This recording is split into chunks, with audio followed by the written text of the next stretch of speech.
વડોદરાના સયાજીગંજમાં તેલના ડબ્બાની ચોરીનો મામલો છે ને દર્શનમ ટ્રેડ સેન્ટર 3માં આવેલી તેલની દુકાનમાંથી ચોરીની ઘટના ઘટી છે। સીસીટીવીમાં આ કેદ થઈ છે આખી ઘટના। પોલીસે સીસીટીવી ફૂટેજ અને બાતમીના આધારે બે આરોપી ઓમવીર અને રાજ ઉર્ફે રાજકુમારની ધરપકડ કરી। પોલીસે ચોરી કરાયેલા તેલના ડબ્બા તેમજ ગુનામાં ઉપયોગમાં લેવાયેલ બાઇક પણ જપ્ત કરી છે। પોલીસ તપાસમાં ખુલાસો થયો છે કે બંને આરોપીઓ સામે અગાઉ પણ ચોરી, મારામારી સહિતના અનેક ગુનાઓ નોંધાયેલા છે। હાલ પોલીસે અન્ય ગુનાઓ અંગે વધુ તપાસ પણ હાથ ધરી છે। લવ જેહાદ મામલે બીજી ફરિયાદ, બળાત્કાર, બનાવટી દસ્તાવેજ અને ખંડણીની કલમ ઉમેરાઈ છે। કરીમ સિપાઈ સામે બીજી ફરિયાદ અને હજુ પણ અન્ય ભોગ બનનાર સામે આવી શકે છે। તો કરીમ સિપાઈ સામે ફરિયાદ નોંધાઈ છે અને આ બીજી ફરિયાદ છે।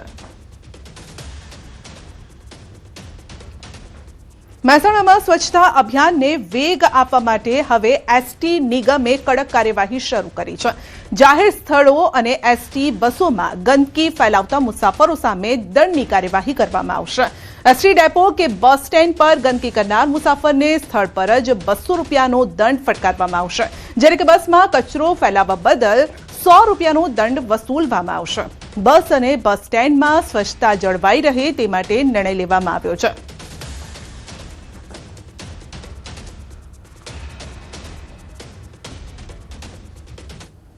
બસની અંદર મુસાફરો દ્વારા જો ગંદકી કરવામાં આવે તો ચાલુ બસે કંડક્ટર પણ 100 રૂપિયા દંડની જોગવાઈ કરી શકે છે અને ડેપોની પ્રિમાઇસની અંદર મુસાફરો જો ગંદકી કરતા માલુમ પડે તો ડેપો મેનેજર અથવા સુપરવાઇઝર દ્વારા 200 રૂપિયા જીએસટી સાથે દંડની જોગવાઈ હાલમાં અમલી છે।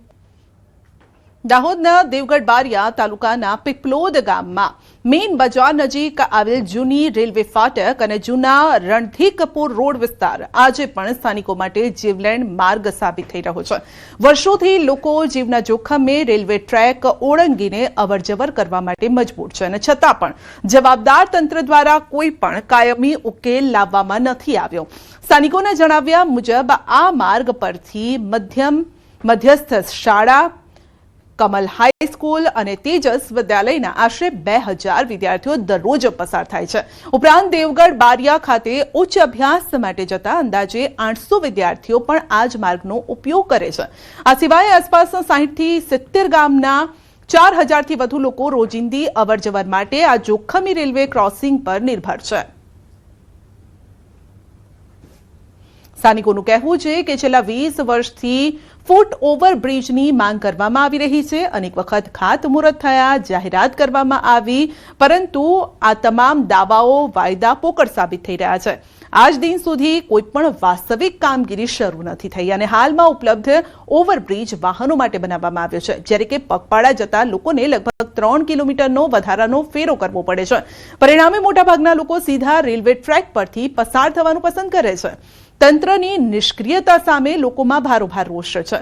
કોઈ મોટી દુર્ઘટના સર્જાય તે પહેલા તંત્ર જાગે અને તાત્કાલિક ધોરણે ફૂટ ઓવર બ્રિજ બનાવવામાં આવે તેવી સ્થાનિકોની માંગ છે।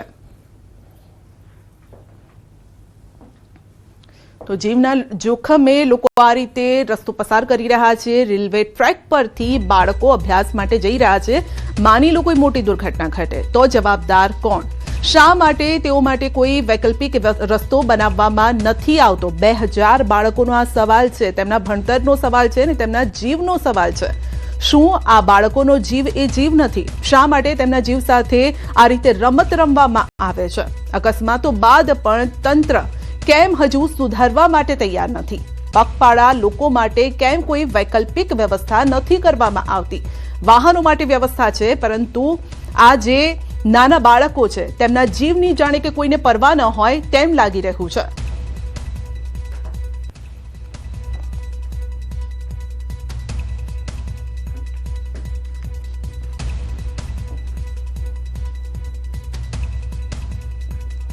તો સવાલ હવે એ છે કે આ જોખમી સફર ખેડી રહ્યા છે ન કરે નારાયણ ને ક્યારેક માની લો કે એવી કોઈ ઘટના બની જાય તો આખરે જવાબદાર કોણ રહેશે?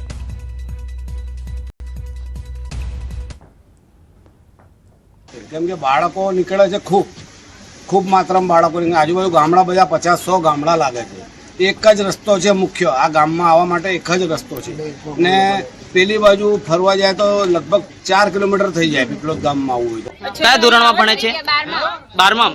તો રોજ આવી રીતના નીકળવા પડે છે?